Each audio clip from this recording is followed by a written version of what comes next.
माननीय मुख्याधिकारी साहेब अभिजित बापट साहेब यांच्या सूचनेनुसार आणि दरवर्षीच्या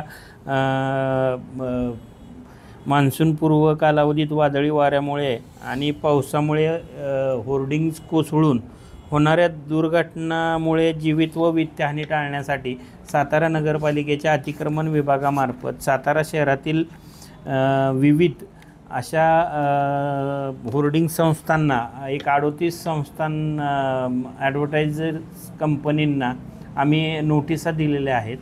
त्या नोटिसीद्वारे त्यांना 7 दिवसाच्या आत सन 25-26च्या सालाकरता होर्डिंगचे स्ट्रक्चरल ऑडिट झाल्याचा दाखला आणि स्टॅबिलिटी सर्टिफिकेट, जेणेकरून वादळी वाऱ्याच्या 40 ते 50 किलोमीटर वादळी वाऱ्याच्या वेगास सदरचे होर्डिंग टिकू शकेल, पडणार नाही, त्यामुळे कोणती दुर्घटना होणार नाही याबाबतचं सर्टिफिकेट सादर करण्यासाठी नोटिसा बजावलेल्या आहेत।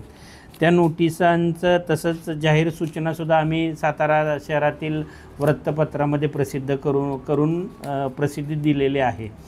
आज नव्याने काल एक नोटीस आम्ही जारी केलेली आहे सर्व होर्डिंगधारकांना की सातारा शहरातील उंच इमारतींवर असणारे होर्डिंग्स हे 7 दिवसाच्या आत होर्डिंगधारकांनी स्वतःहून काढून घ्यावे, अन्यथा 7 दिवसाची मुदत संपल्यानंतर नगरपरिषदेच्या अतिक्रमण विभागामार्फत सदरचे होर्डिंगवर जप्त करण्याची आणि होर्डिंग कट करून काढण्याची कारवाई करण्यात येणार असून मिळकतधारक ज्या मिळकतींवर उंच मिळकतींवर होर्डिंग्ज आहेत अशा मिळकतधारकांवर व होर्डिंगधारकांवर कायदेशीर कारवाई करण्यात येईल।